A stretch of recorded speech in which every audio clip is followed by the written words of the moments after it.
If you haven't heard about Anchor, it's the easiest way to make a podcast. Let me explain. It's free. You heard me, it's free. What's better than that, right? Anchor also makes it easy by giving you creation tools that allow you to record and edit your podcast right from your phone or computer. Anchor will also distribute your podcast for you, so it can be heard on Spotify, Apple Podcasts, and many more listening platforms. Best of all, you can make money from your podcast with no minimum listenership. It's everything you need to make a podcast in one place. Download the free Anchor app or go to anchor.fm to get started so that your voice can be heard. You're listening to Season 3 of Straight Talk with Trevor. Wait a minute, can kids listen to this? I don't think so.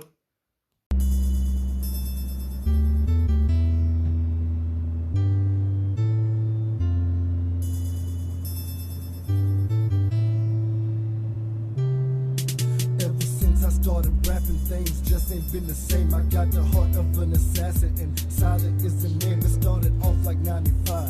Ain't had much of a style, wasn't all the way serious, but I still had to try. I was always good with rhyming, but never put them to beats. Trying to spit with perfect timing, but slipping up on my speech, I really did it just for fun. Freestyling with my brother and a couple of other niggas, we just wildin' with each other.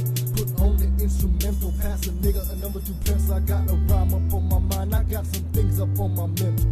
A couple years have passed, I slow down with the rapping. See, time is moving fast and ain't much really happening till the end of 99. I got an interest in making beats, man, combined with my rhymes. I got a plan to shake the streets, but I'm only getting started. I ain't really ready yet, but give me a year or two and y'all gon' see me as a threat. You gon' see me as a threat when I unleash my lethal weapon. Words are weapons, heard you test it, but your words ain't worth a second of my time. On my rhymes, I guess it's just my state of mind. I told these niggas make a line, cause they could never take my shine. You gon' see me as a threat when I unleash my lethal weapon. Words are weapons, heard you test it, but your words ain't worth a second of my time. On my rhymes, I guess it's just my state of mind. I told these niggas stop they line, cause they could never stop my shine. I'm learning more every day, getting deadly with the beats. Y'all better make way and get ready in the streets. Nobody taught me nothing, I learned by trial and error. Turn nothing into something and you wonder why I'm a terror.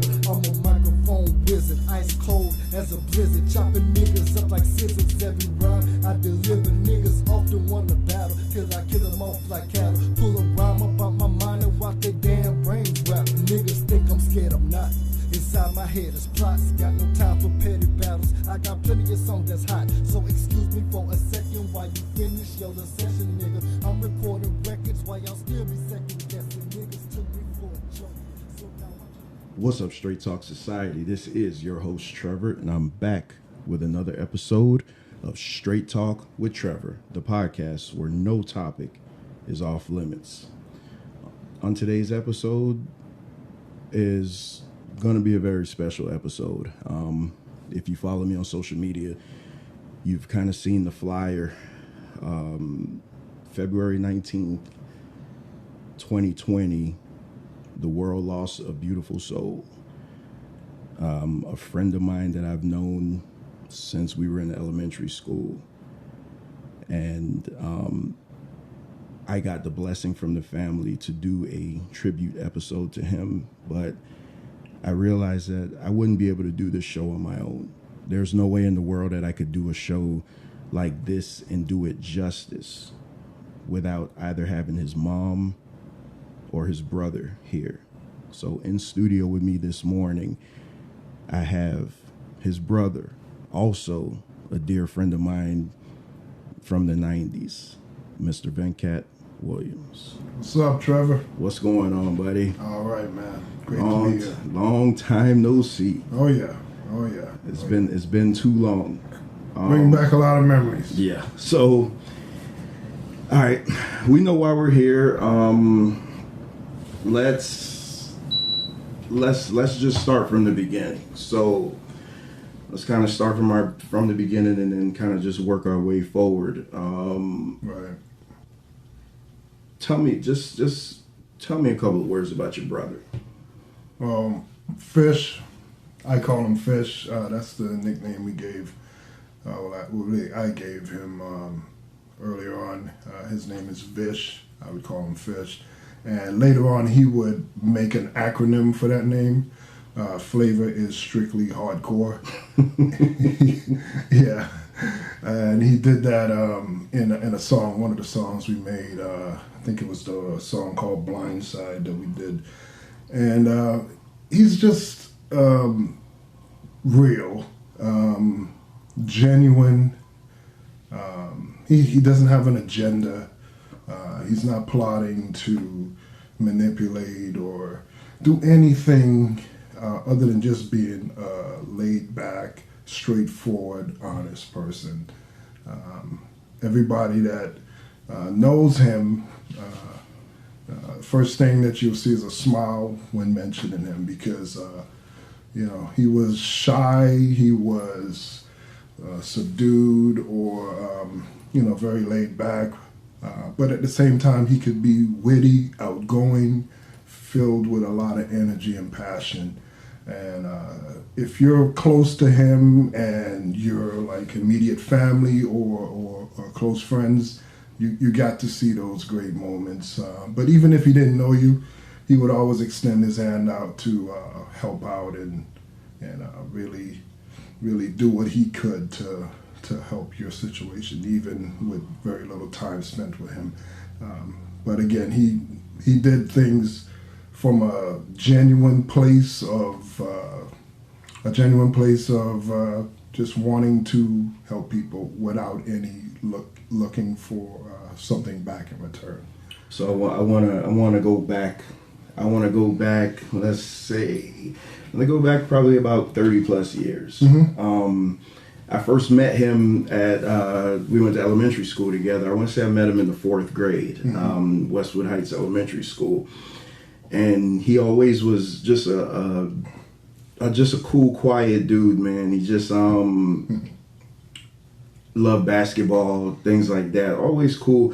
But our friendship really clicked when we moved on to middle school. Mm-hmm. Because we all grew up together. We all live in the same neighborhood.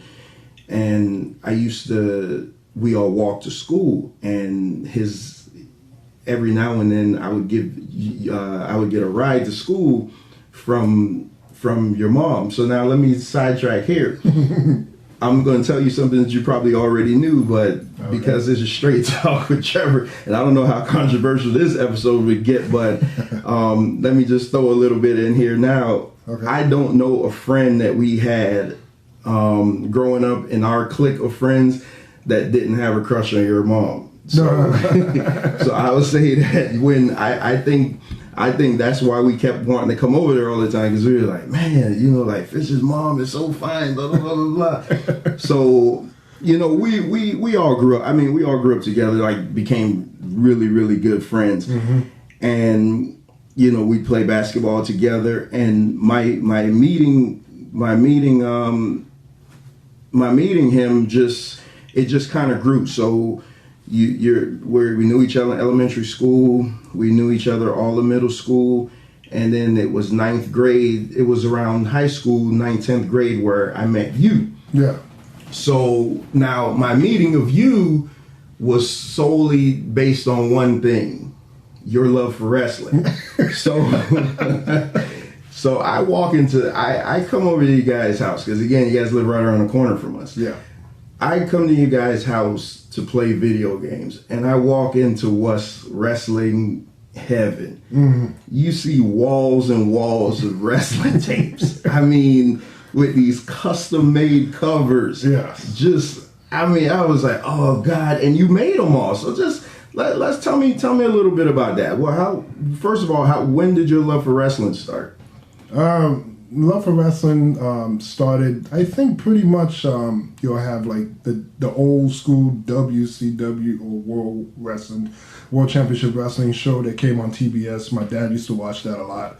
We'll watch the WWF too, but it was mainly that. And, I would see Ric Flair going crazy, and it was during a time when we just watch it, but we're not into it. But as time progressed, it just got more and more. You got into the Saturday night's main events, the Clash of the Champions, the WrestleManias, and you start getting into it. You start learning the characters. You start learning the different wrestlers and the moves and whatnot. And you're kind of hooked at that point with the storylines. And the passion just grew. And then I started, before we even moved to Florida, in St. Thomas, I would record television wrestling on VHS. And my collection just started building and building over the years. And I always, there was always something in me. I like being creative, and I just said, well, hey, instead of just having a regular case, I would just cut out like magazine pictures and do custom artwork and make my own little tapes. And that collection just kept blowing up. And then as we moved here and in middle school, started clicking up with other people that shared the same passion. So, Lonnie, Johnny, other guys that were in school, and then eventually it moved on to folks like you, and that was it. We just kept pushing forward with wrestling. And we, so you actually taught me how to stack VCRs, because everybody knows me as a big wrestling fan. I wanted those tapes, so he would, so he would let me borrow like 2 at a time, and I'd go home, stack VCRs, and record them on, what was that, SLP, so I could fit like 2 or 3 videos on on one cassette. And then our friendship just grew. The video games, the wrestling, basketball, but then we all shared another passion, and which it was more so for you guys. I was just kind of along for the ride, but you guys have a love for music. Oh yeah. You were just Mr. Rap Music. You'd be able to tell us everything, and then I guess from you, Fish would get all his knowledge. So we'd be at school, and he'd just be spitting out, like rappers like MCA, things like that, Spice One, rappers that we don't really listen to, Right. So so would you say that you helped shape his love for music? Oh, for sure. But I know it now more than I did back then. When I was with Fish back then, because we're like 3 years apart. So in the moment, in those days, I'm looking at things like we're on the same level. It almost didn't feel like I'm the bigger brother. And a lot of things, he's the one that put me onto certain things as well too. So, and that was just normal. And Fish, he's the type, he'll learn something and then work at it, and then he gets really good at it. Whether it be playing a video game, you could get stuck on a level in a game, and the next day he has something written out. Oh, there's this code, or there's this way, or this is a little trick to get around here, and he'll do it. He'll find a way around it, even with little resources. And he applied that mentality and that way of thinking to his music. So how close now how close were you guys growing up, as far as brother? Because you said you kind of saw him on the same level, even though you were the older brother. Right. Yeah, there's that closeness though. You guys were like, oh yeah, we're real close. We always been together. We lived together. We shared the same room. We were really close. A lot of what I've experienced, I always would tell him or show him. So we had a lot of shared bonds and commonality that you just can't make up with anyone else. So we were super close, super tight. So so around that time, around the high school time, did he ever make mention of wanting to be an MC? Was it? No. The thing with Fish was he loved music. He would study it, and he could write. I remember his first rap that he showed me. He came home from school and he was like, "Oh, Venkat, I got a rap," because I told him 2 days before. I'm like, "I'm gonna write me a rap." He's like, whatever, get out of here. And so I wrote a rap. And it was all disjointed and out of balance. You're supposed to say boom, boom, boom, and a rhyme. Boom, boom, boom, and a rhyme. Mine was it was just all over the place. There was no structure. There was no discipline to it. because I didn't know. But I just was writing what I wanted to write, and that was it. And then he came back with his own in like 2-3 days, and it was like, oh my God. So I'm like learning from him and what I'm reading. I'm like, oh my God, how did you do that? So then he had this rap written down, and we didn't have any beat or anything. So, you know, with my love of music, I'm always in Sam Goody's and Peaches, and I'm in there just like looking for singles, and I'm Stop looking for... right there. Stop right there. Okay. So the year is 1995, 1996-ish. Yep. We went on summer break. So now you have a group of friends. It was Fish, Venkat, myself, and our other friend Rashid.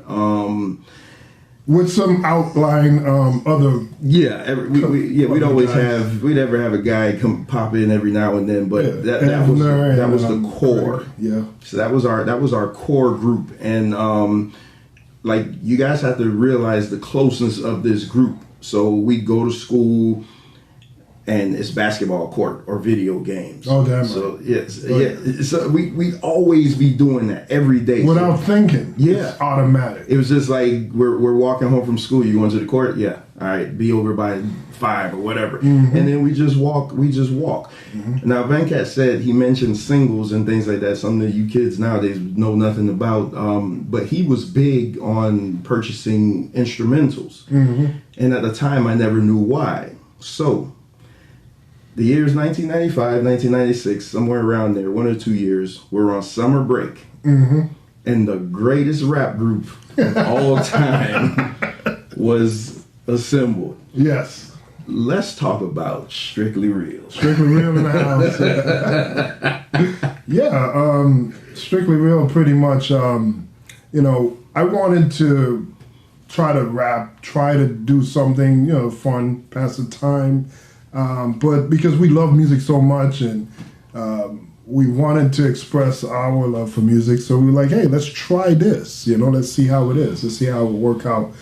So I would get the singles, get the instrumentals.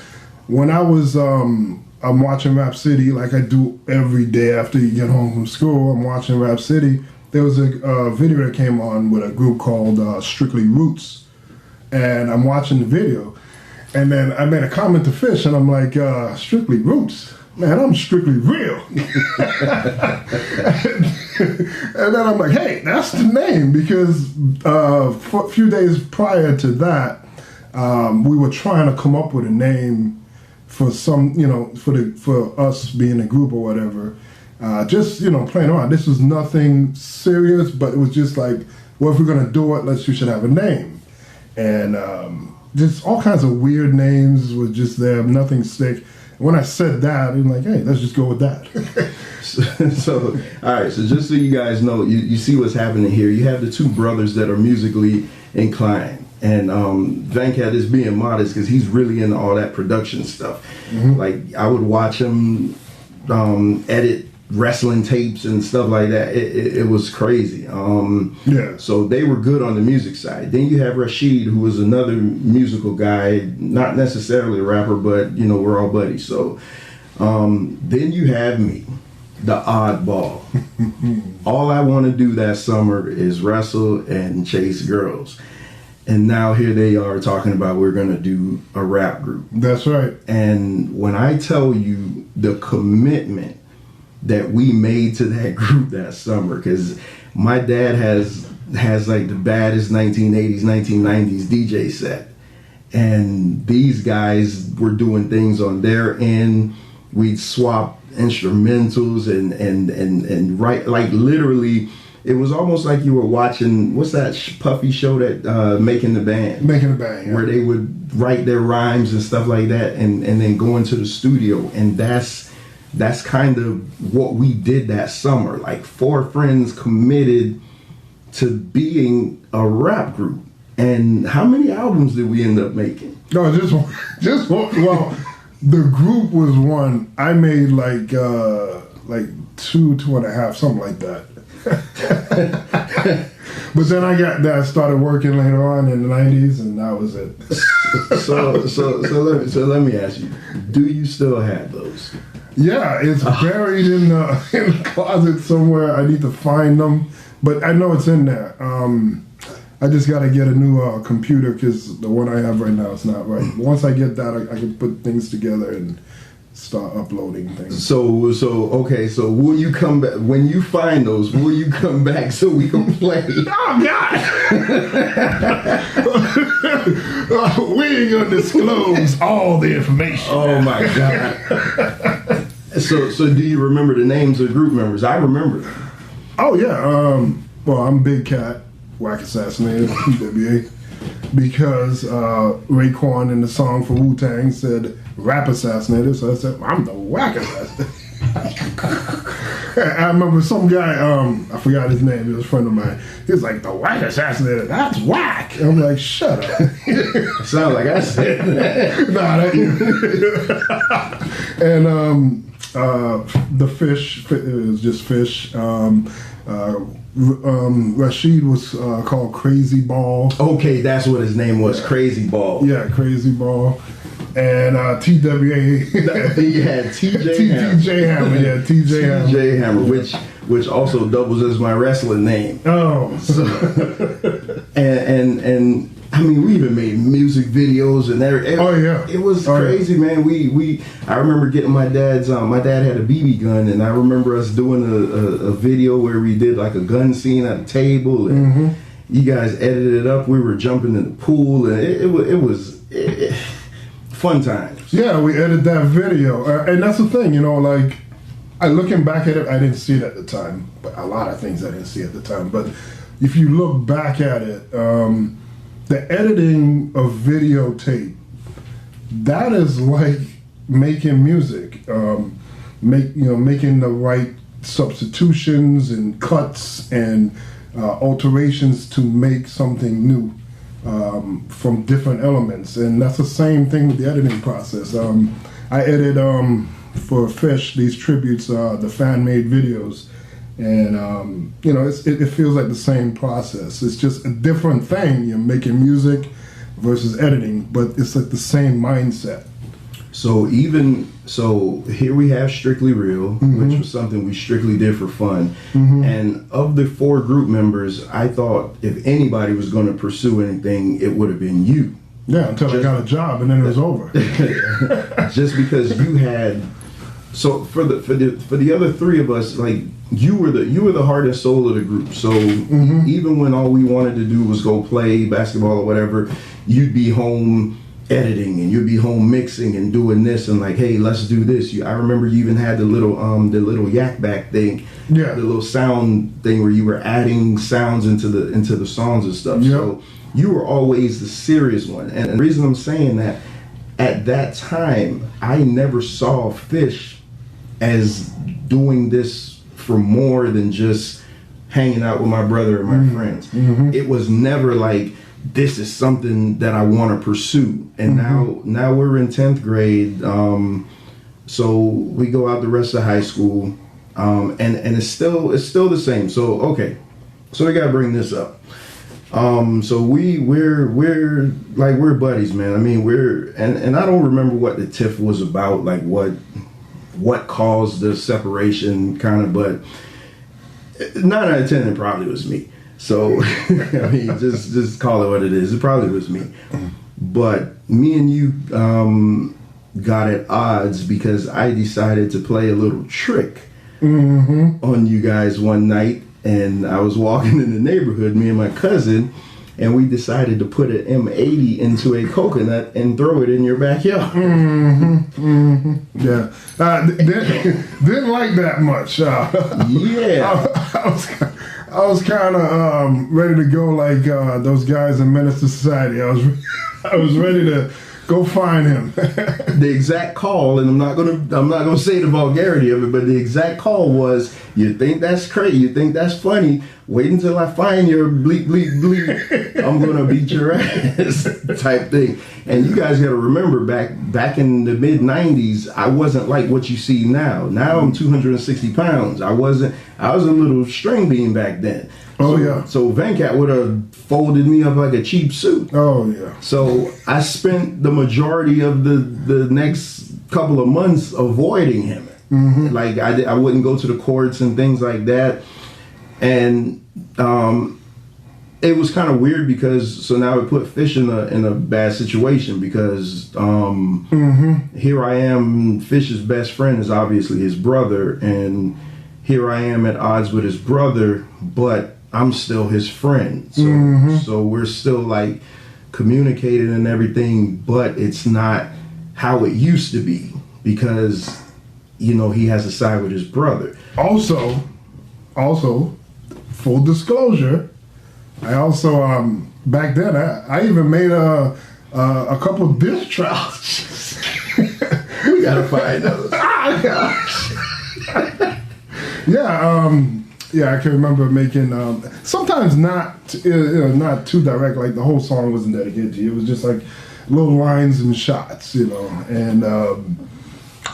Fish was there for it, but he didn't come on any songs saying anything or whatnot.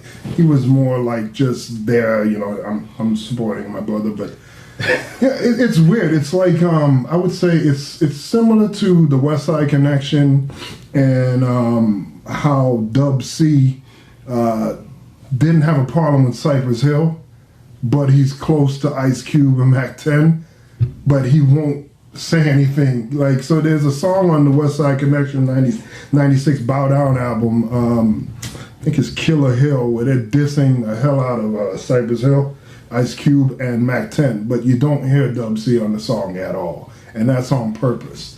So he's there, but he's not there, and I think that's what Fish was like. He was there, but not there. So I was in a rap beef and didn't even know. I even took like, I don't know if you know Earl the Squirrel, that guy. Earl the Squirrel, whatever he calls himself. He had a thing that he made, a little funny skit. I put that on there. Wow. you might not want to hear that one, but so man, that's crazy. And that's the beauty of this show. Because everything always comes back. We can now as grown men look back at that and laugh at that, and I do apologize for doing that because it was stupid, but I did a lot of dumb shit growing up. A lot. And I'm probably still going to do some more dumb things, but so I think we did end up mending things up. It never got back to the way it was. Right. It never, because once you cross somebody one time, and then I think more so what you were mad about was because your mom was so scared. Yeah. Because she thought it was a bomb in the backyard. Right. Because I don't know if anybody knows about M80s. I mean, I know now they got louder stuff, but back in the mid-90s, M80s were like dynamite, quarter sticks of dynamite. And we put it in a coconut and threw it in their backyard.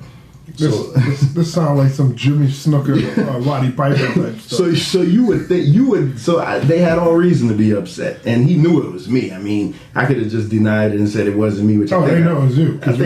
When she was there, he was like, "That's Trevor." Yeah, son of a bitch.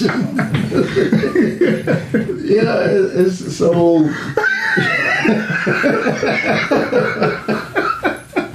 It's some crazy stuff, huh, man? We be doing some crazy stuff when you're younger. Man, so all right, so you graduated around that time, right? You graduated what? I graduated in 95. I think Fish graduated in 98. Yeah, so we graduated together in 98. So around 95, 96, you were working. Mm-hmm. And the group had already disbanded, obviously. Well, actually, in 96, I was trying to do the military thing, and while I was off, I was recording my first album by myself. So again, though, look at that. I remember you going to the military because we kept making fun of you, saying that you were going to come back and be gay and everything and stuff like that. But you still were the one that was pursuing the music career. I'm still going. You graduated. I'm still going to school with Fish.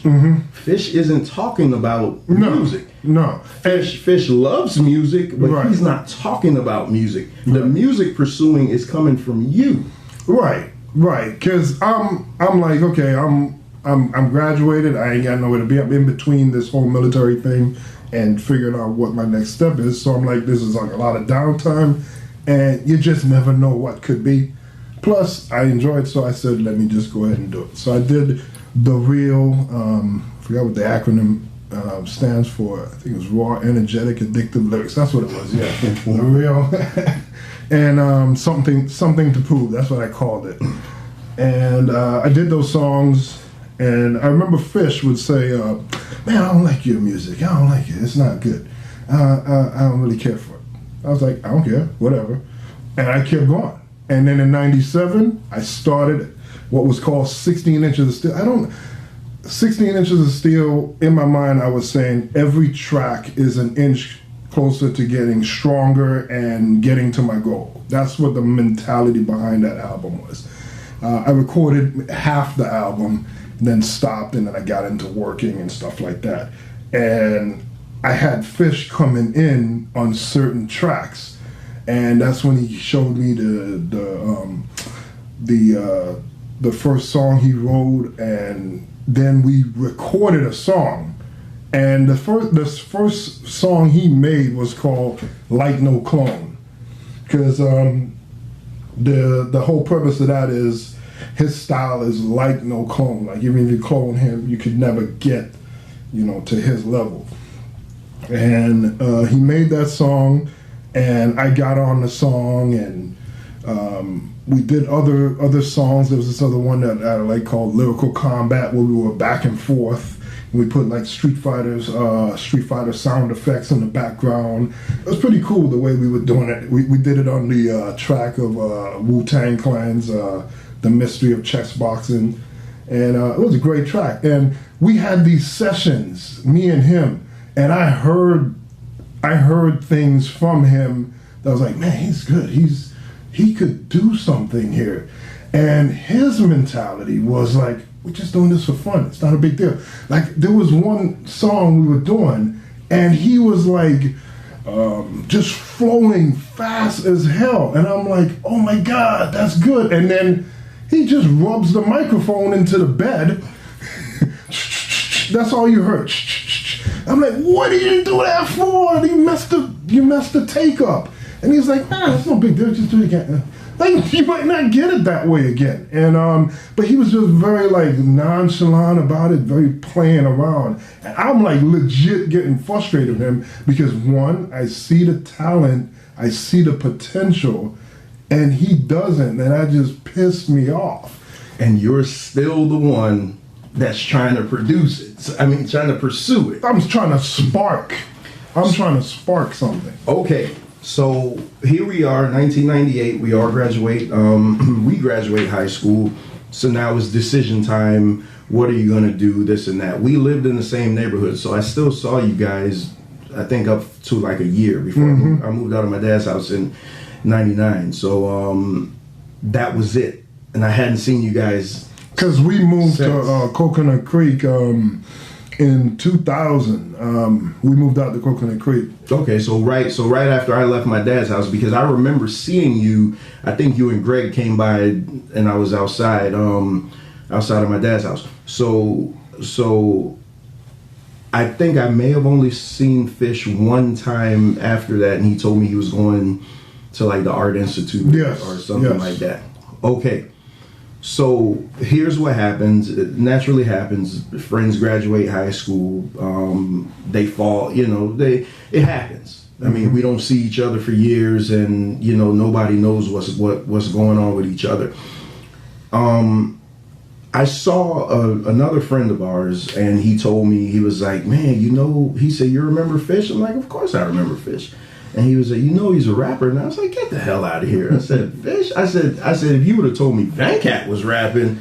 And then he was like, no, he said, look up the Silent, but he wasn't calling them Silent Assassin. He was calling them like Silent Sin. Right. So I'm looking for this Silent Sin guy, but never could find it. And I was like, I said, he must not be that big. What happened that turned our Fish into this Silent Assassin guy? What happened? How did that happen? Well, Silent Assassin emanated from 95 on the basketball court. There was a particular game we were playing where he was just making all these shots. And there's this older guy that would be standing there talking his trash, but that day he noticed him making all these shots. And when Fish would make a shot, he would never showboat. He would never act like, oh, yeah, and brag, because that's not who he is. He wouldn't be me. Precisely.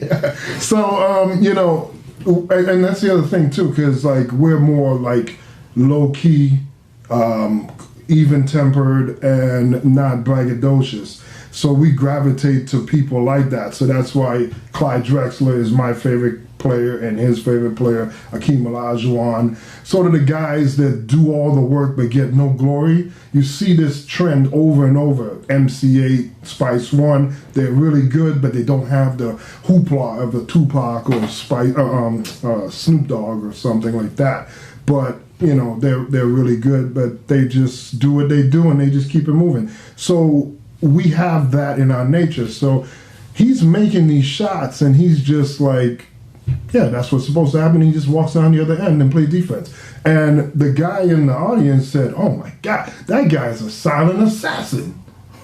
And that's when the name came into play, and then it just kept going. So he's not we're doing Strictly Real, but he was like just here and there, like little sprinkles of like verses, not real serious. And he wasn't taking rap serious until I would say, you go past 95, Strictly Real Time, 96, my album, 97, 16 Inches of Steel second album. And that's when he was frustrating me just playing around a lot. So 98, he's working. And then in 99, he's going into the Art Institute, and there's a music program in this institute.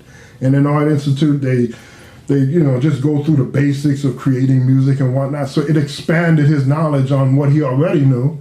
And in 2000, I built him his first computer from scratch. When I built that computer, he started loading all kinds of music apps. He started getting microphones and all these things. He had this whole hookup and setup. I'm like, okay. But now out of nowhere, he just had like these tracks. He just started making tracks, and they just kept flowing out tracks everywhere. And I'm listening to him, and it's like, oh my God, that's amazing. Because in my mind, I'm like, we go from Strictly Real to this. And it's like, Strictly Real is instrumentals from artists, and you're just doing your own little thing. And then you go to, he is creating the music, making the music do what he wants, reacting the way he wants it to. And now this is like legit music he's making now. So he made his own beats? He made all his own beats? All his beats. He has like about 1,000 beats on his computer. And they're all his creations. So from scratch, he did it all, man. So in total, okay, so now, so what would we say? This would be like the year 2000? Yeah, so in the year 2000, he's making his tracks. So by 2001, the first album. So Uncommon Knowledge was the first album, and that featured World's Realest, and like that's like an homage going back to Strictly Real days, being like a lot of emphasis on real and being a realist. And from that point, he just kept making more music. Went into the second album. By 2003, he had a Loner, a Rebel, and then as the years progressed, he just kept making more albums. He would always have an album name, and then shortly after, there would be all these tracks he would make.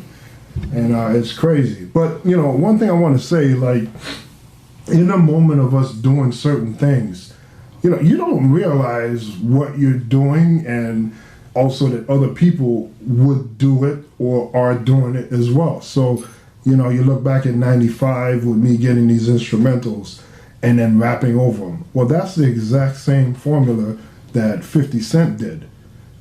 He was in his grandma's basement and he bought the singles, he rapped over them, put the songs together, and released it as a mixtape. So I went and looked them up, And because again, after my friend told me, I went and looked him up, and I just started seeing like comments on comment boards saying, you know, how he was a legend and this and that. And I'm like, well, wait a minute, is this the same Fish that we're talking? Because I'm back in that time. I'm only mainstream, so I don't know any of the underground stuff. Mm-hmm. So I wouldn't know what constituted as a legend. You know, back then, them Hot Boys, you know, Cash Money all day, you know, so that type of stuff. Mm-hmm. So how, like, what was his distribution like as far as did he perform in? No, he didn't get any record deal or distribution or anything like that. He didn't get to release his albums out like until he passed away, and then I got it released. He never got to that point. Like that goes with the frustration that I mentioned earlier, where he has all this talent and you're playing around in the studio when you could be doing more. But he would make the songs and then he would say, okay, we're going to do this, but then it wouldn't get done. Like, for instance, copywriting. For years, I was like, hey, so you need to copyright this so that we can put this out. He said, oh, yeah, I'm going to get to it. And time would pass by and it didn't happen. So as of his passing, he didn't have things copywritten yet. So I copyright everything in his catalog so far. So, like, what do you say? What do you say was the biggest deterrent to that? Like, as why he never took it. So, because the way I'm hearing this, yeah, it sounds like he loved making the music, mm-hmm. but he didn't necessarily care. But the business part, if we heard, right. You're definitely right. And it's strange because I'm his brother, and like, I was his biggest fan, to be honest. I really liked his music. I loved his music, actually. And over those years, I would have to beg him to get me to hear it. Like, he would play it for me right then and there, and I'd be like, "Oh my God, I gotta have that." Like, no, this is personal. This is my thing. It's personal to me, is what he would tell me. And he was just like real protective of it. You know, I would say that could go with his shy side, but that kind of like, you know, put a stranglehold and kind of held things down instead of being able to just freely let it grow. I don't know if he was just concerned that, you know, what people would say, or if it was just he really just wanted it just to be a personal thing for himself. And because and I'll say this because we're friends, and Fish. You look at his appearance, he strikes me more as a guy working on Wall Street, right, versus a rapper. Right. Like with me at the time, I had gold teeth and tattoos and this and that, bald head and everything. So I would have fit the bill more. Him, he's more of like a clean cut, you know, 9-to-5 Wall Street type guy. Yeah. So you think maybe that's why he never cared about just being out front like that? I'm not sure. I don't think so. I don't think that's all the way what it could be. I think it just has to do with him being overly protective of his music, what people might say or what may be perceived. But, you know, at a certain point, you just got to throw caution to the wind and just let it go. I thought he had every bit of talent as anybody coming up in those days. And he could have, if his music could have gotten out in the underground scene or wherever, it would have found its place, I feel. But, you know, all that time passed, and then, you know, plus over the years, then later on, he would move to Virginia for about a year. And, you know, it just disrupted a lot of things. So, but if I would have really liked to see, like, with just a little bit of backing on his music to see what would have happened. I think it would have been great. And I always think about, like, this is his early stuff. Like, I heard other rappers' early stuff, their mixtape stuff, like when they're trying to get a deal. And this music is his early stuff. It's way better, more put together, more precise than what you heard, like even with Snoop Dogg, the 213 demo album, that kind of sounds like Strictly Real. Like the song that I heard. hope not. Yeah, it does. It does. Where it just sounds a little wild and just kind of like not all there. But it's Snoop Dogg, it's Warren G, and they would go on to do great things. But they have to have a start. That's why I've always been one in the day. I always say I'll never diss my past. You have to go through certain things to get to where you need to be. So it's kind of ridiculous. Nobody should just walk onto the court and be Michael Jordan or touch the mic and be Prince. You want to go through that process. So I just because we brought up Strictly Real again, to give you guys a sample of my rap prowess. I had a line in a solo song that I did that said, "I drop bows like Dusty Rhodes." Hey, so now that's not too far off from a lot of these rappers. So there you have it. That's why I'm a podcaster. So in total, about how many albums would you say he has? Oh, Fish, he had 5 direct albums, and then there's content behind that where it's maybe about 2 to 3 more. Because I released a collection of things that he rapped on that wasn't on his albums, and stuff that he produced for a friend of his that made music with him during the earlier times, Merciless the G, and then his sister Chanel also made some music, and he produced all that. So I put it all together in a compilation called Silent Sin presents SINS, and the SINS is an acronym for Social Injustice Needs Solutions, and it just showcased like his producing skills and just gives you some more songs in his catalog. And check it out; it's available right now on digital platforms. So I'm gonna play a little sample from Uncommon Knowledge was his first album? Yeah, that was the first one. So his first song was The World's Realest. The World's Realest. So I'm gonna let you guys hear his first song.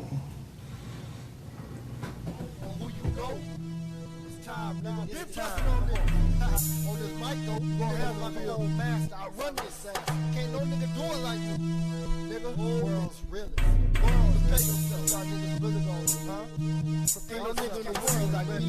You can't beat me and you can't see me. But I'm bring it.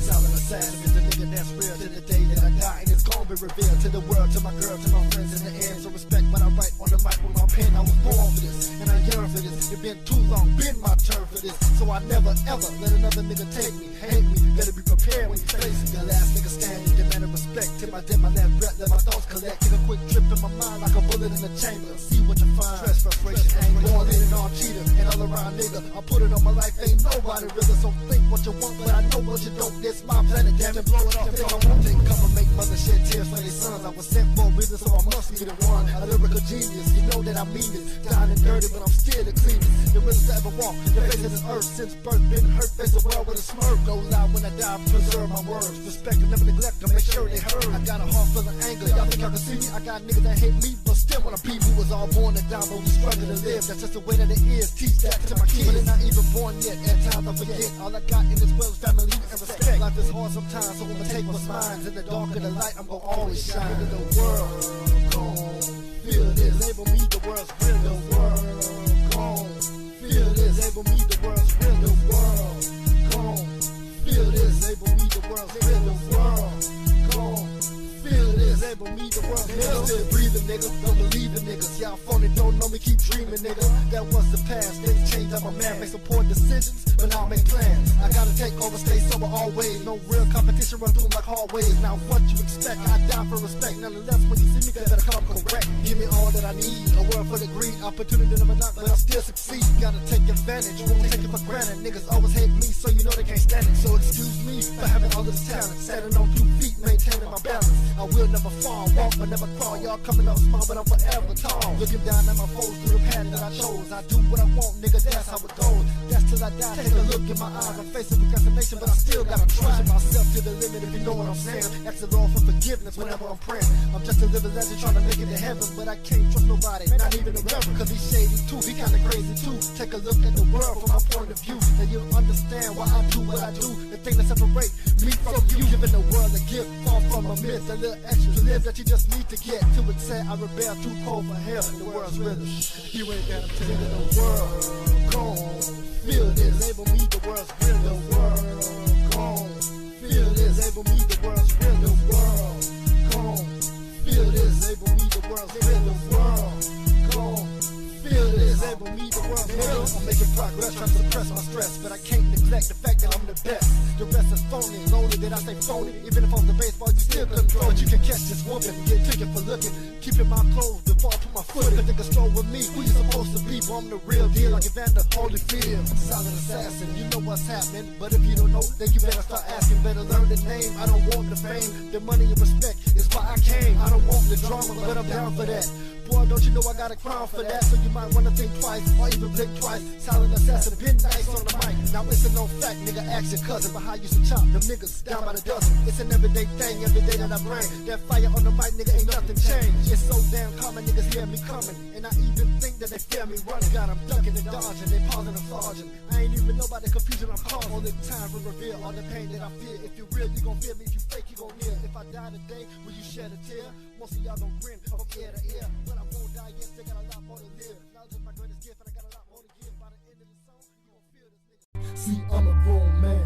If something happens, then it happens. I leave it in God's hands. I tell my mother not to worry. See, I'm a grown man. If something happens, then it happens. I leave it in God's hands. I stay protected 24/7. I ain't buying what you selling. Cause every scheme ain't what it seems. And in my dreams, I picture heaven. Hoping I make it to that level. Cause I'm trying to shake the devil. Making mistakes in my past. I'm moving too fast. I smashed the pedal. Man, I'm slipping, thinking thoughts that got me questioning my heart. And in my mind, I'm trapped in time. I'm somewhere else, I'm feeling lost. I watch my fallen leaders perish, wishing I could bring them back. But I'm knowing the hair in spirit and in my lyrics, yeah, that's a fact. What kind of world is this to live in? Innocent people up in prison. I keep my head up to the ceiling while revealing all my feelings. I'm unexplained and unexpected. Through the rain, I stay protected. With no pains, yeah, they reflected. All of the pain that was projected. All right, so we just we heard a bit of his first song he ever made, the world's realest, and I get what you're saying. He does sound like it doesn't sound any different from like earlier, more popular artists, their first underground mixtapes and stuff. And then we switched over to a song that he was, where they made to his mom. So I want to get back to the whole distribution process, and why do you think? Well, I already told you what I think. That I think that he made the music, but he just didn't really. He didn't care. He didn't care if we heard it, but.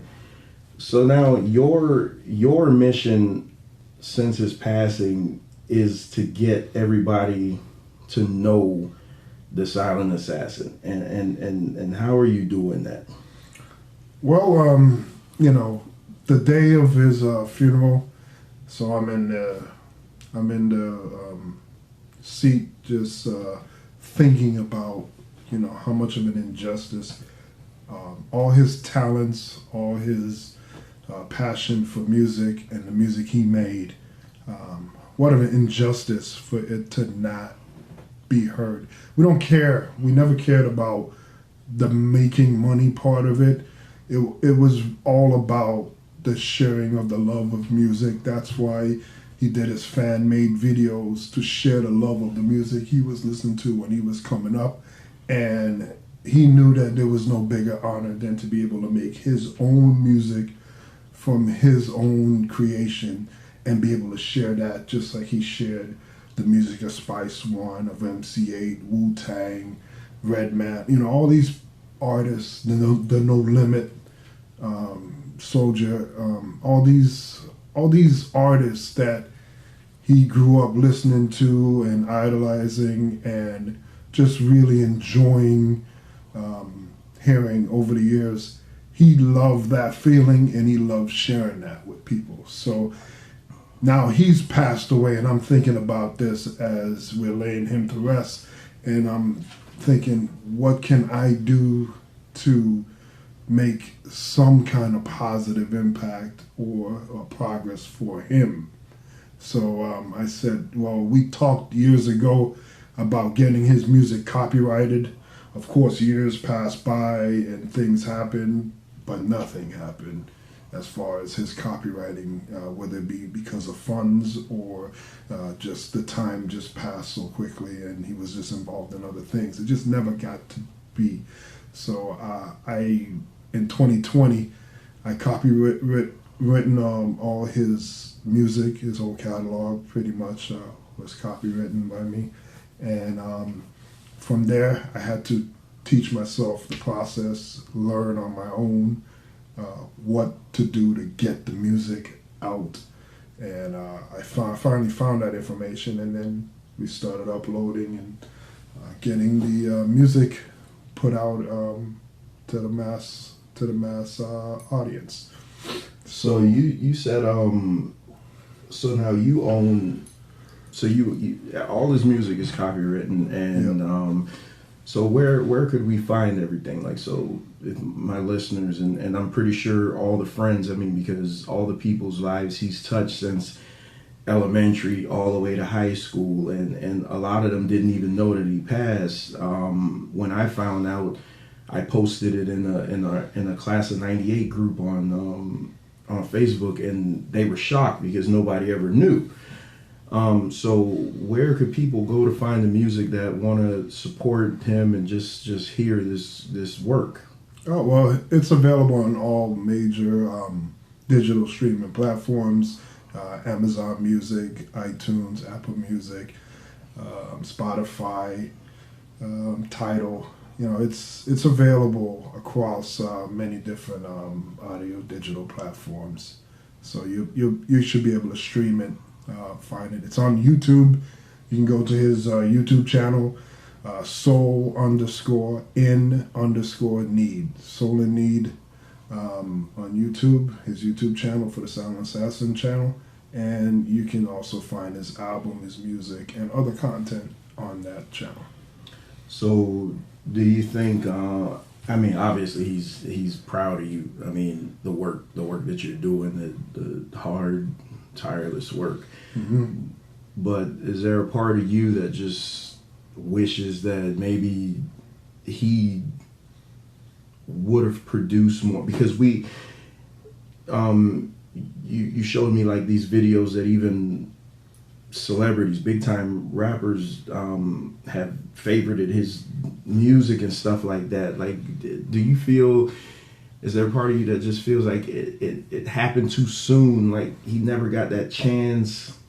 Yeah, it's ironic because it feels like when he passed, it was like just at a time when he could have, you know, if he was here, he could have released certain songs or done certain content.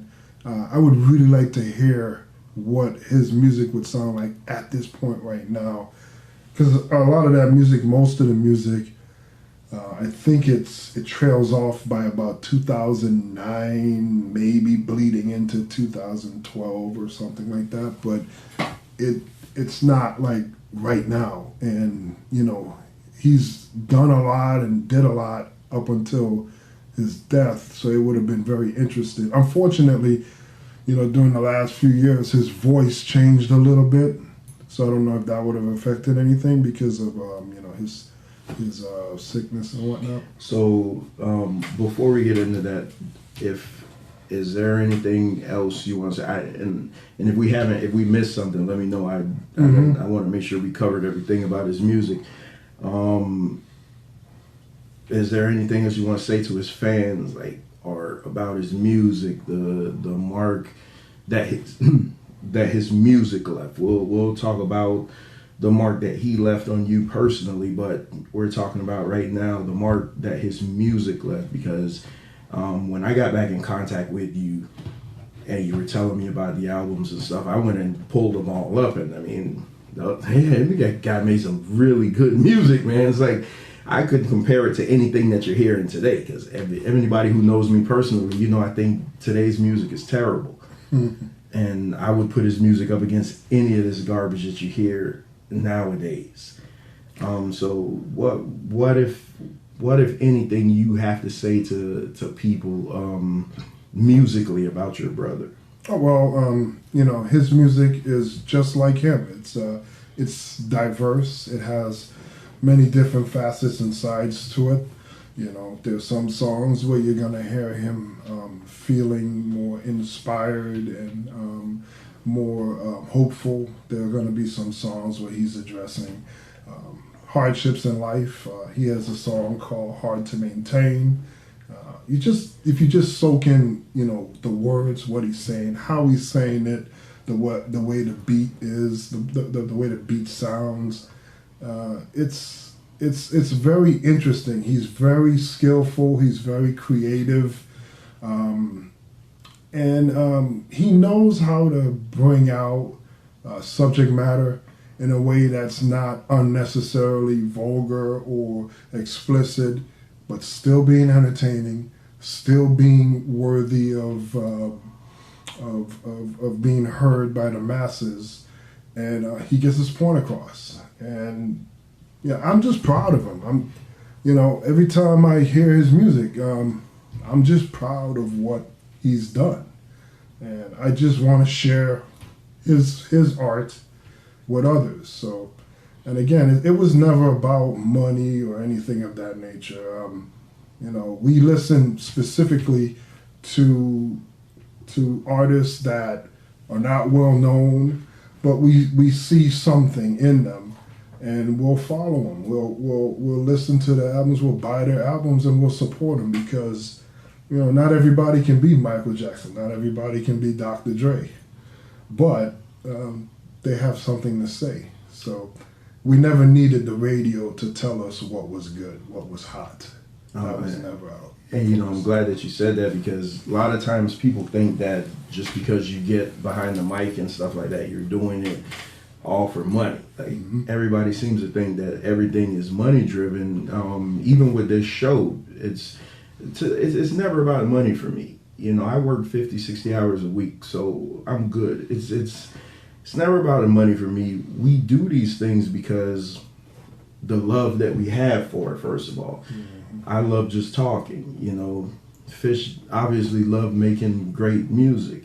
But have you ever thought about going to a radio station and saying, hey, check this out? It's not necessary in this environment that we have today. Not really. I mean, you got artists that are doing their own thing, and without distribution, without a record company, without backing from a radio, it's not necessary, and it's not really worth doing. His thing was like, let's say Vish would have made it into the mainstream of some at some level. He wouldn't want to be that mega star. He would more likely want to be just respected and appreciated by his peers and the fans, because he was not about being flashy or any of that stuff. So we always ran with the underdogs. We never went for the pick of the litter or the ones that had all the spotlight on them. That was never an alluring or attractive thing to us. We always look for those underdog guys. So when everybody's talking Chicago Bulls, we're talking Portland Trail Blazers, or we're talking the Houston Rockets with Akeem Olajuwon. We're not going to bandwagon jump and all that nonsense. That's never what we were about. So with Fish, he even said a line in his in one of his songs. He said, even if I was rich, my life would still suck. So it was never driven for money. When he did something, it was because he wanted to do it. He was passionate about doing it, and that was really all it was about. So yeah, he never struck me as someone. I don't think his personality would have lent to being a celebrity. Because like you say, he's just so, he's just like laid back and chilled. He doesn't have that braggadocious personality that would fit in today's standards. He was just a genuine guy, and all I can remember is the smile, and I could just remember the laughs. Any little stupid blooper that a person would do, whether it be on a video or in real life, it would just trigger an outburst of laughter, and then at a random moment, you could just say one little thing, inside joke between us, and we both know exactly what the moment was and what we're talking about. It was just that, just life was just free and fun, and that's all it was for him. He didn't really care about all the other stuff. So you guys, please go check out. I mean, you guys, and I'm speaking to his friends. I mean, so like his friends is gonna hear this. People who know him from school, go check out his music. Go support his music. Listen to it.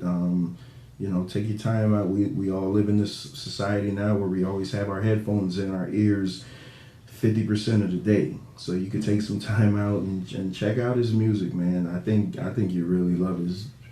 Yeah, he has a cool song that it's like homage to hip hop, and he has it on his last album, Only God Understands, and it's pretty much him treating the microphone, because the name of the song is Me and My Microphone, and the microphone is really representative of hip hop or music in general, and how important it is to him. And it's like he's pretty much talking about it like it's like he's in a relationship, but the relationship is with the microphone and the music.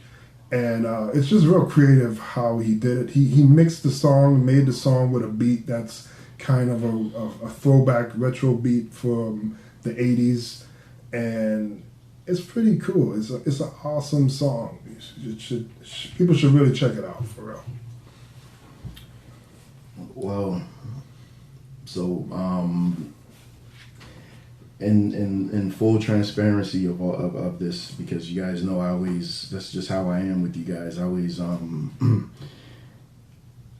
try to be as open as possible. When we talked about doing this episode, I made it a point that I would not ask what happened. Just because I didn't think it was necessary. But before the episode started, I was talking to Venkat, and I told him I wasn't going to ask him anything about what happened, and he insisted that we talk about what happened. So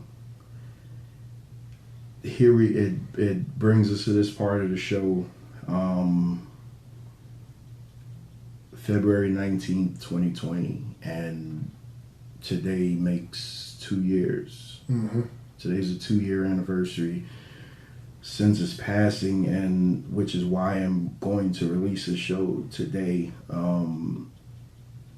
So and I gotta be as respectful as possible with this. As a brother, first of all, where were you when you got the news? Okay, well, that day, in the morning, I went into work, and I just clocked in, and I got a text from Vish, and the text pretty much just said, that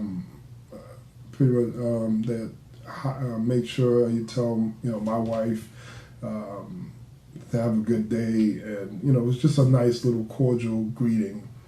And I sent him a text back saying, hey, I'm just trying to survive. And I always say that because, you know, the hustle and bustle of the week, you know, working your job, I just always, something I always said. And he's like, yeah, me too. And that was the last text we shared. You know, I'm saying, trying to survive, and then him saying, me too. And then about 7-8 hours later, he would pass away at that point. But when I got the news, I had already gotten home, and I think we were trying to get our dinner together.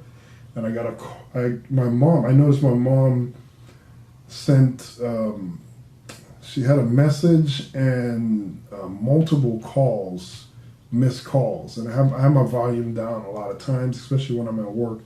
So I didn't realize it. So when I listened to the message, she just said, please call me when you get this message. I have something urgent to tell you.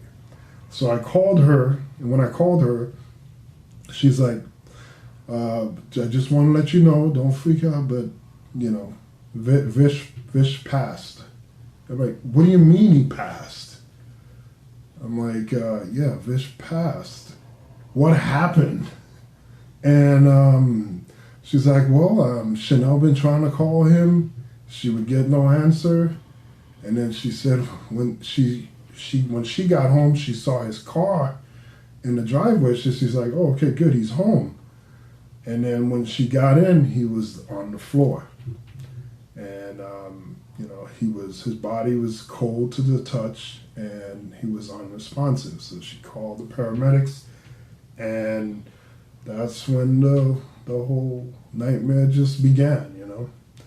But, you know, it hit everyone hard, and it's something that's tough to take now. But we all know that we're only here for a certain amount of time.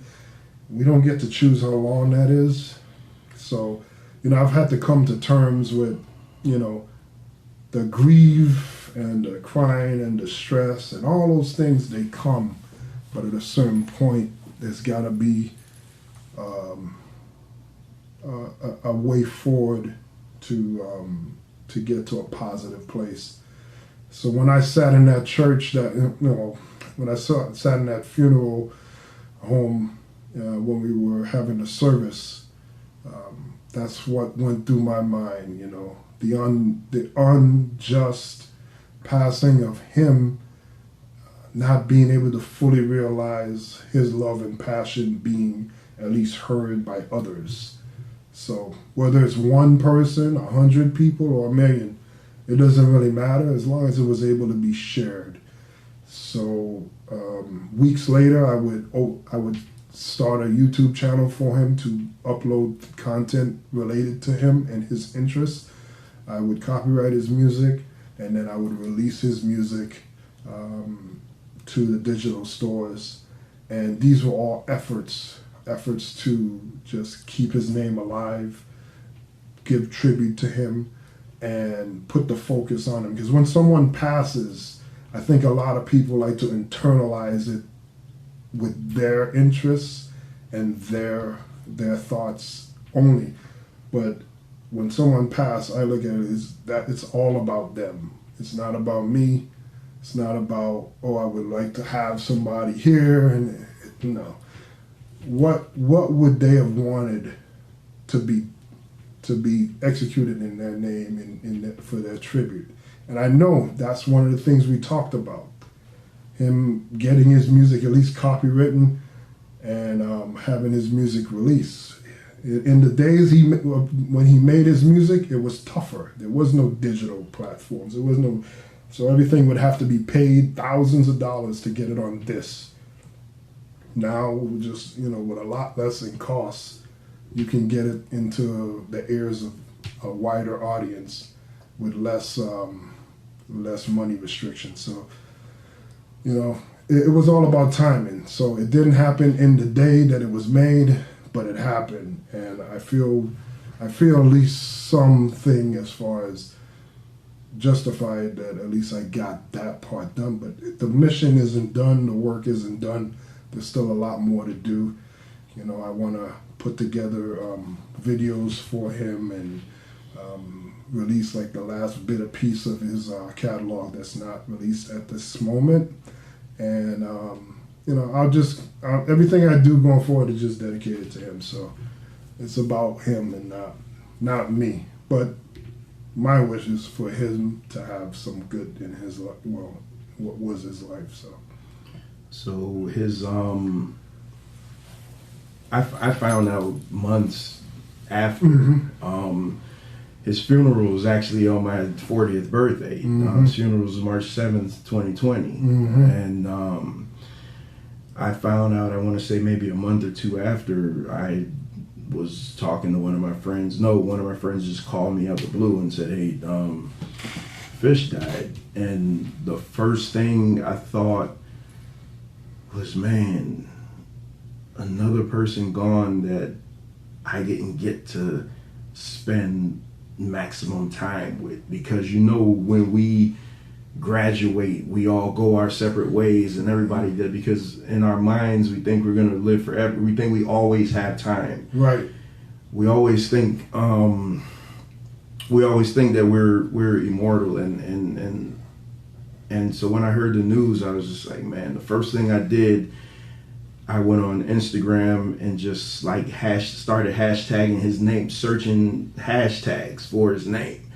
And I found the last one that I searched led me to Chanel's Instagram page. And I sent Chanel a long message, and I didn't even know if she ever gonna respond to me, because I didn't know if she remembered me.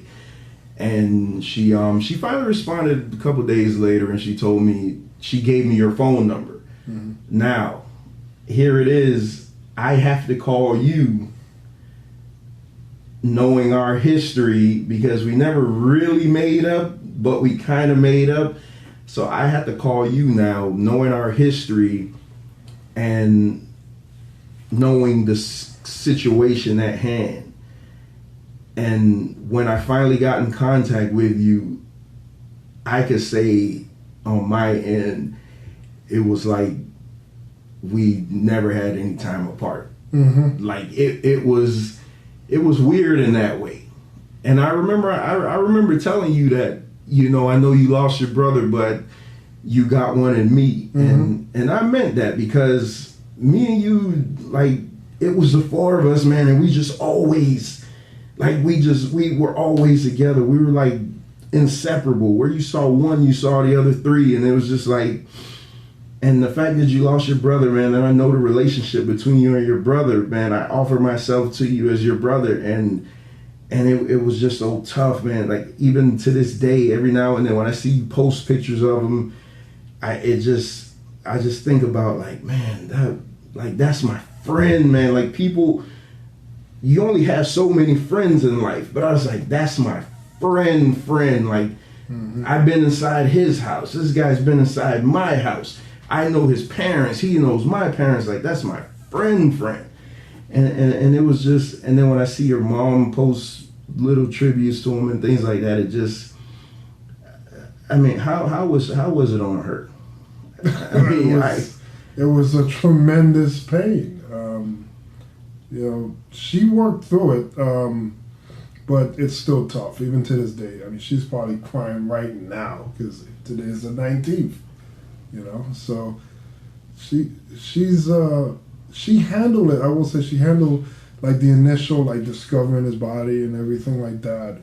Like, that's tough, but she did it, and she had to keep Chanel calm. She had to contact me. She had to contact other members of family that's in other states and other countries, and she did that. So that was tough, but she's been breaking down over the time it's happened, and that's fine. That's normal. I just don't like when we shut off. Like, if a song comes on, I don't like that type of stuff, because I don't suppress anything. If you really care or love something, you don't want to suppress it. I get people, it could be too much for people, but so she's been handling it, but it's tough in general. So and again, I said we weren't going to do this, but you said it's have at it. What happened?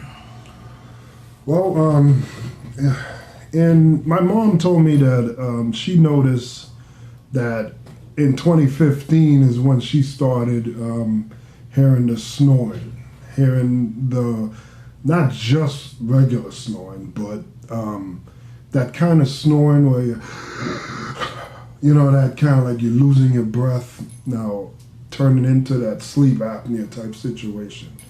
And that's something that I guess was just shrugged off as like, it's not a big deal, it'll go away.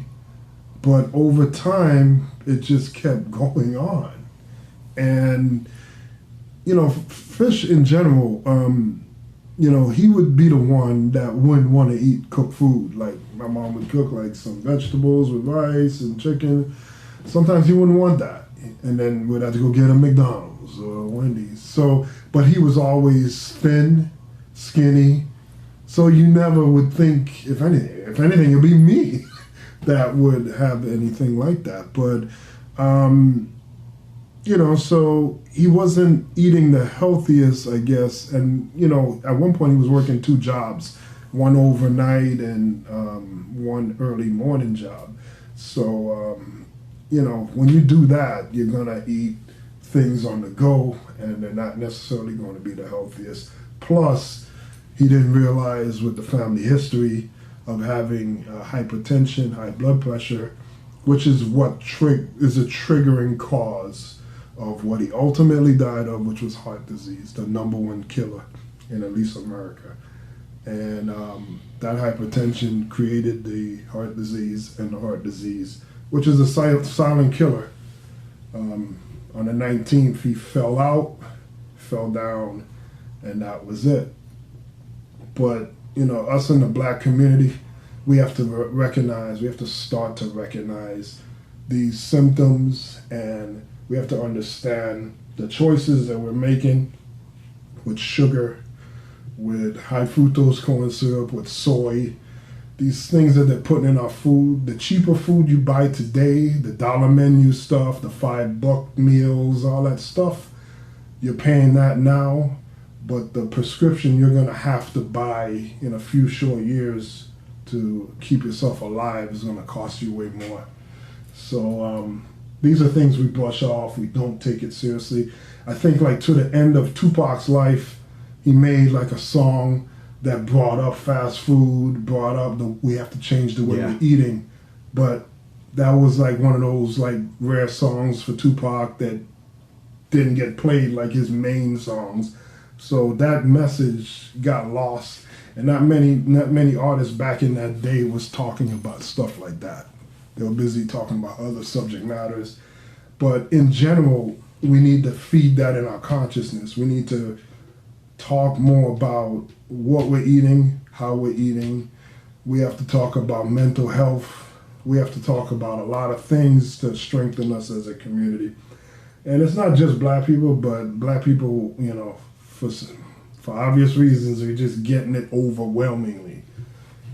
So I just want to bring awareness. I think Busta Rhymes, you know, he went through an episode a few years ago around the same time Fish was going through his thing. But luckily, he saw a doctor, and they were able to make moves to keep him alive. Unfortunately, we didn't have the same outcome. So if it's just a little thing, you may brush it off as nothing, but it wouldn't hurt to just see your primary care doctor and just go over and mention some of these things, because something that doesn't seem like a big deal can be the biggest deal. And I just want to bring that kind of awareness. Don't take yourself for granted. Don't take these situations for granted. You know, push it and just find out. If it's good, then it's good. You didn't have anything to worry about. But if it's bad, you have everything to lose at that point. You know, I always in this show, part of the reason why I do this, why I love to do this, is because I can always speak directly to my community. And even in a show like this, the fact that we could still bring awareness to a problem, it shows the need of this type of outlet. And yeah, the men in our community, and I'm guilty of it. I mean, my wife's gonna hear this, and she's gonna be like, she's just gonna look at me because you know, the crazy snoring and things like that.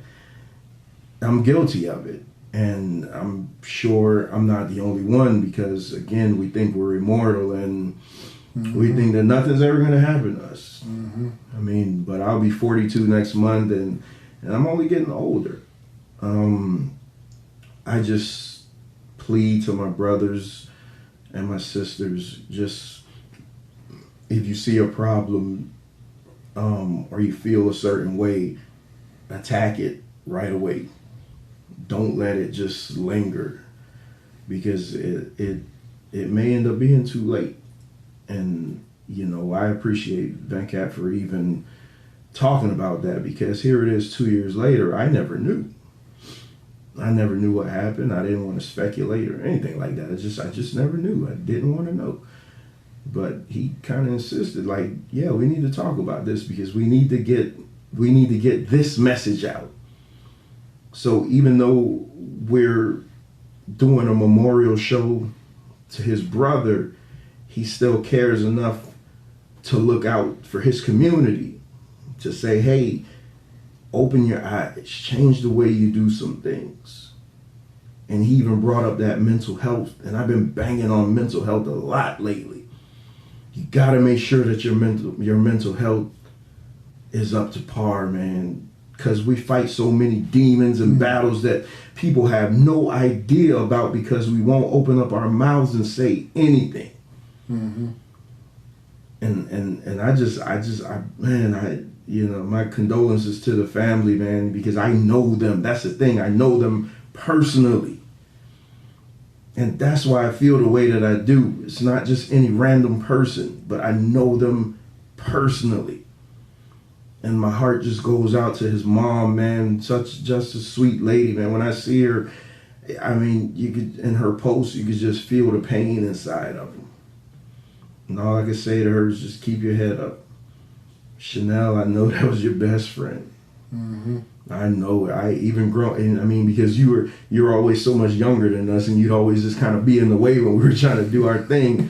But that Fish used to always, even though Venkat used to tell you get out of the way or whatever, Fish used to always, I know that that's your best friend.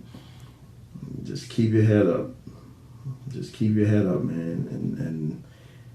And I'm rarely at a loss of words, but I am so honored that I was able to have this show today, with today being what today is, that we were able to do this, that he would even come down here. He lives really far from me, that he would even come down here to do this show with me, man. That means everything in the world. And I promise you, when I said, you got a brother in me, you know, anything you need, you need us to play his, you already told me I could start playing his music on the show. Let's get this out. Let's get this out. You got any final words to say as we get ready to bring this to an end? I want to thank all the people that attended the service, especially his co-workers at Target.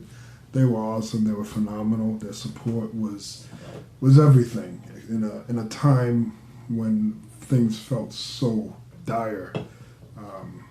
The love that was shown that day was very, very overwhelmingly positive, and I do appreciate them. I can't say enough about that.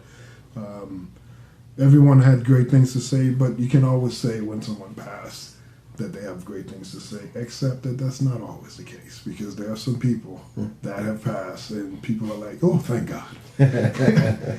But my brother is not one of those people. He was a genuine soul. He was a caring person. He looked out for others when he didn't have to, because that's just who he is.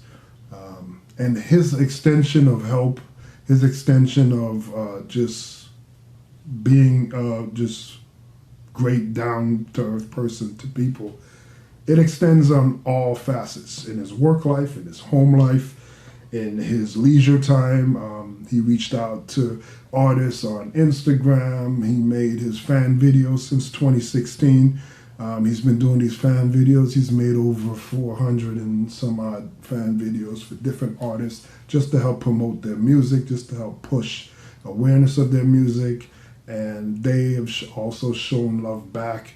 And it's just an awesome thing to see. And about a year after his passing, I decided to continue the fan-made videos because certain people were saying that they want some fan-made videos. So I figured I would post in his remembrance and tribute to him.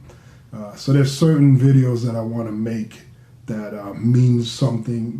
The songs in particular meant something to Vish. So I'll be working on those. It won't be forever, but I've already made several videos already, and I just wanted to just hit a certain number and pay tribute to my brother, because that was one of his other passions. He was known, a lot of people know him for that, but I also wanted the people to know him for his music as well. So I appreciate all the positivity and support, and I want to say thanks to Trevor. He's been solid throughout the whole time, and likewise, as far as when we talked again, it was like nothing ever changed. It was automatic, and that's when you know it's real. There isn't any much words that have to be exchanged. You just get right back on the horse, and that's what we're here to do. So I appreciate just having this show. I just thought that was a tremendous offer to do, and this helps keep his legacy and gives awareness to his name, and I appreciate that.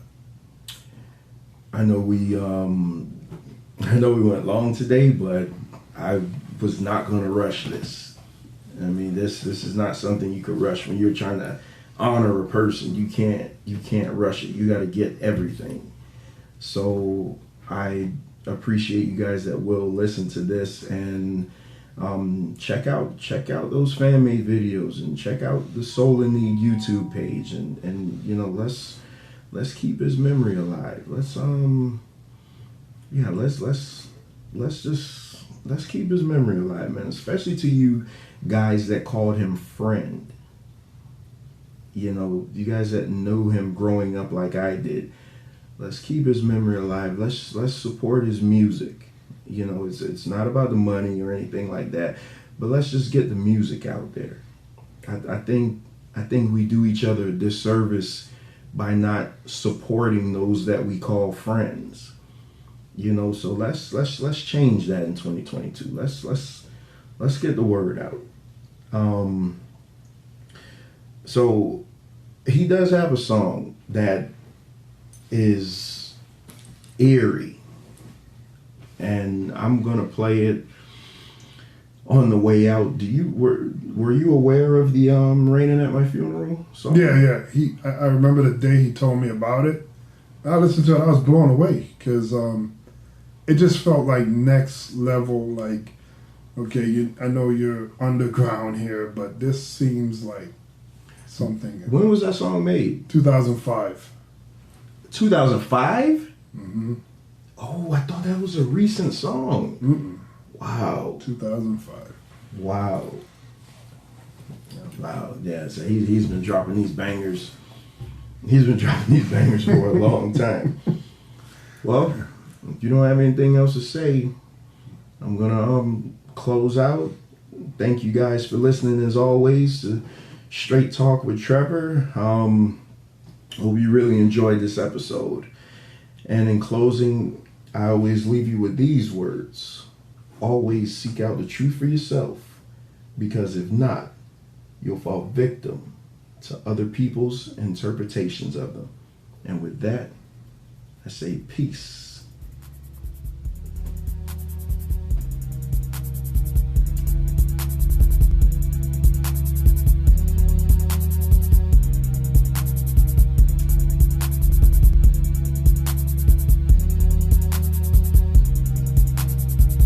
It's the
final hours, you wishing you was with me. But I lived alone and died alone. Will you please forgive me? I know it's all moved on, but you more, cause I'm gone. Every second as I committed, the more you listen to my songs. Trying to make it to the hospital was just another obstacle. The doctor tried to save me as he knows anything is possible. Held on and tried to fight. I ain't trying to lose my life, but as you can tell, this was really not my night. Now I'm riding on this journey, hopefully to somewhere special. And I know it hurt your heart the way they took me on that stretcher. Had a chance to catch a glance at my so-called killer, but I blinked too fast, the bullet hit me, it made my body shiver. But you ain't gotta worry, he gon' get what's coming to him.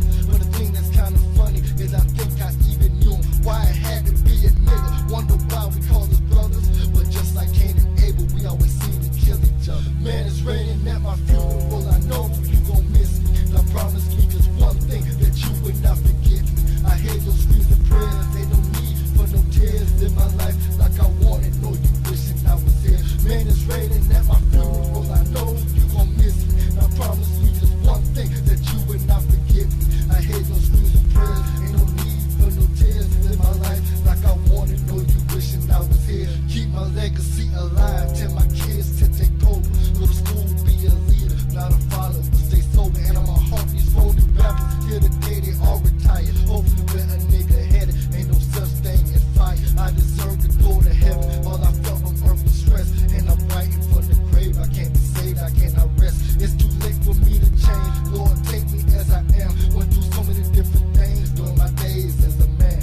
Now I done been mistreated, hated even worse. Now the day has finally made it that I'm leaving in the hearse. Understand what I'm facing, to be a victim in this situation. I put that on my soul. Man, I'm waiting for retaliation. You feel just like I do, then you know your life is precious. And a single moment in time could erase all your efforts. Now as my spirit lives on, my lyrics will live on. Any day could be my last, so that's why I did this song. Man, it's raining at my funeral, I know you gon' miss me. Now promise me just one thing, that you would not forget me. I hear your screams and prayers, they don't need for no tears in my life like I wanted. Know you wishing I was here. Man, it's raining at my funeral, I know you gon' miss me. Now promise me just one thing, that you would not forget me. I hear your screams and prayers, ain't no need for no tears in my life like I wanted. Know you wishing I was here.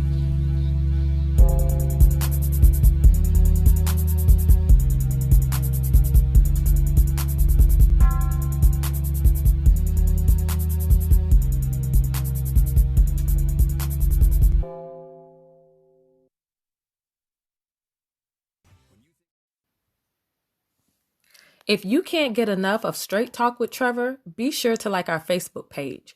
You'll get page-only exclusives like links to early shows and behind-the-scenes video footage. You can also participate in polls that might shape future shows.